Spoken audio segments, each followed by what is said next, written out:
Greetings, this is Ty Brown with AthleticDirectorU. I'm here with Stan Wilcox. Stan is the Executive Vice President for Regulatory Affairs at the NCAA. Greetings, Stan. Thanks for joining us. Thank you for having me. Now, Stan, you've been in the industry for roughly 30 years, right? You've come to leadership positions. You were an athletics director. Now you find yourself at the NCAA in a very critical and crucial position when you talk about college athletics. Can you give us some insight on the role you do now and how it affects the machination, the huge conglomerate, I guess you would call it, of the NCAA? Well, the area that I oversee is regulatory affairs. That includes enforcement, eligibility center, and academic and membership affairs. And I would like to think of it as kind of the backbone of the association. We deal with all the rules and regulations.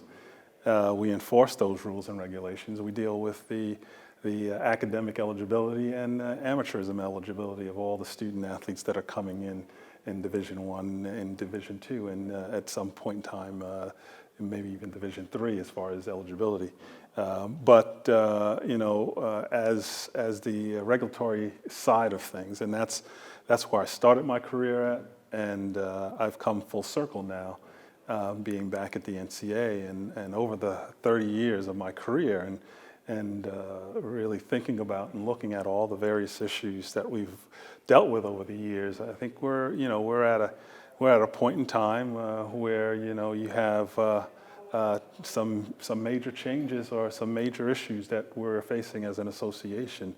Not only in the area of the Southern District of New York cases that have come out, and out of that, the Rice Commission came out with a number of changes, and that will help the association moving forward. But also with the number of states now that are legalizing sports wagering in their states.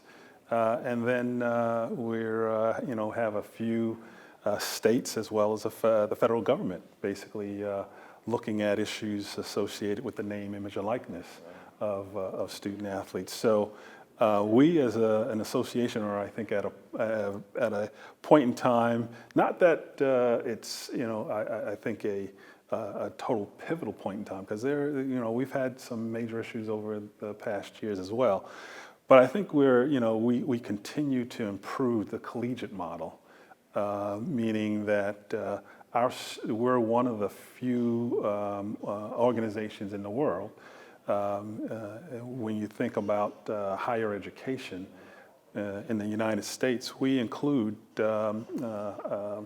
athletics within higher education, and most countries don't do that. And so we're unique in that fashion, and because we believe that athletics is all a part of maturation along with academics.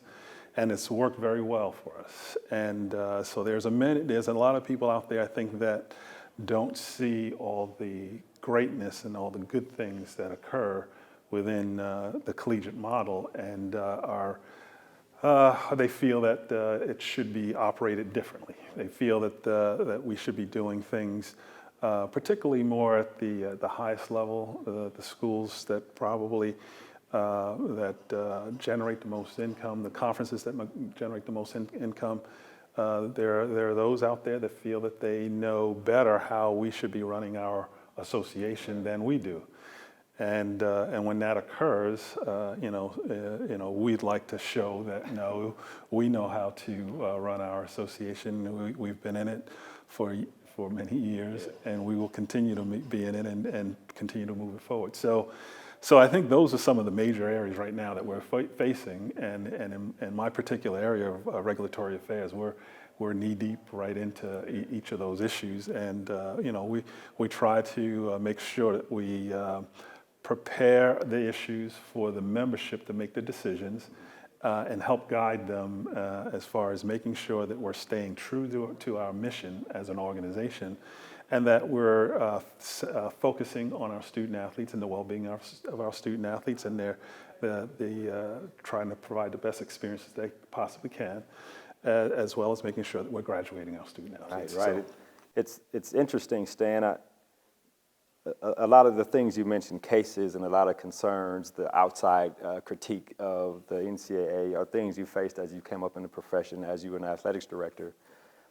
Now you transition to the NCAA, and it's a moving machine, and all these things are going. How did you adapt when you stepped into the position you're in, and this is on your desk, this is on your desk, this is on your desk, this is on your desk? There are a ton of things that are concerns. You obviously were abreast to them because of your role previously, but you step in and it's right there in your face. Well, you start off with number one, having such a great staff that already knows all the issues and understands them very well, and then you rely on your staff to help educate me on those issues and guide me, and then I give guidance back. So for me, it was a welcome new challenge in that when you're on campus and you're in the conference office, you are more focused on the issues that are specifically associated with that particular institution or that particular conference and collective schools within that conference. And then at the national level, you are really focused in on the entire association. You have the ability to help effectuate positive change on so many more student athletes, so many more coaches, so many more administrators, athletic directors, and it's very rewarding when you're able to bring together various individuals from diverse backgrounds and come together, create committees, and solve some of the problems or issues of the day.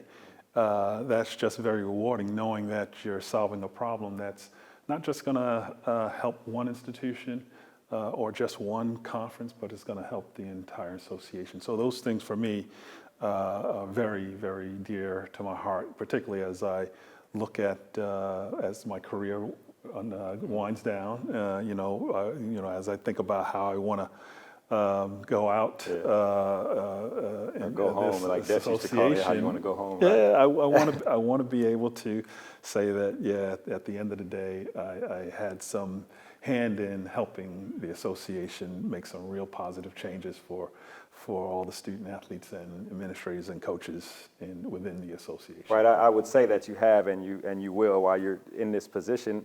It's interesting to me the makeup of it in terms of processing the information.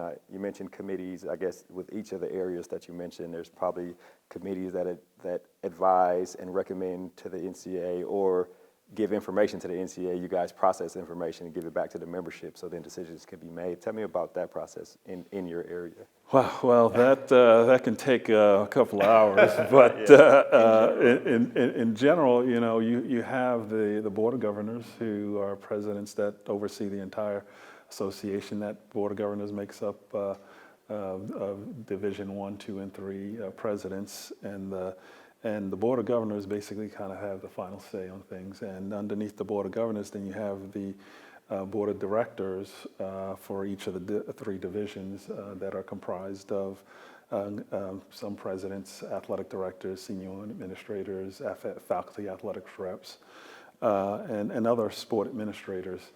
And that level are the directors. They basically are the ones that actually do create and get pieces of legislation that come up through other committees, come to the directors, the council, the management council of each of the divisions. And then whatever gets passed through them goes up to the Board of Directors kind of for final approval. So in very simple terms, you have your committees that deal with all the various issues, and they kind of crystallize what they feel are the right things to do as far as legislatively, and that goes up to the management councils.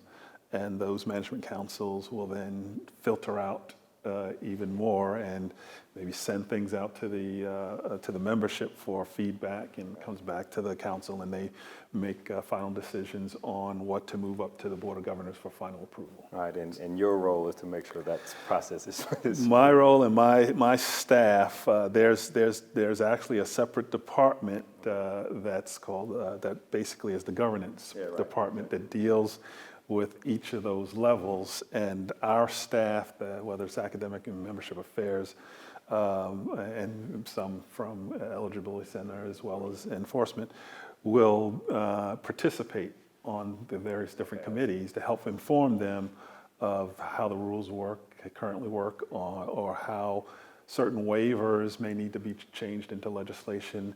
So we do staff a lot of those committees and help them with their work as they move forward. I see.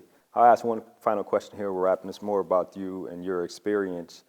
What, I guess you say, skill, habit, or thought process have you carried with you throughout your career to where you are now in the NCAA that you feel like helps you do what you do at a high level? Well, I think I've always had the motto, and this is what I tell young professionals who are looking to get into the business. I always say to them, this worked for me and it may work for you, and that is, don't always be looking for that next position. Don't, look forecasting out. A lot of individuals come into this industry, I think, knowing where they want to get to, and they lose sight on what they need to get to do before they get to that position. I always tell them, this is a small industry. Everybody knows everybody in this industry. What they say, 5 separations of Kevin Bacon. Well, in this industry, it's probably even less, probably 3 or whatever. And I tell them, whatever position you're currently in, do the best job that you can in that position. Do the best job so that your reputation precedes you. Because if your reputation precedes you, they're going to take, anybody in this industry will take notice, or people will take notice, and they will talk about you. And so what will happen is you'll have different opportunities come to you, as opposed to you always kind of looking for that next opportunity.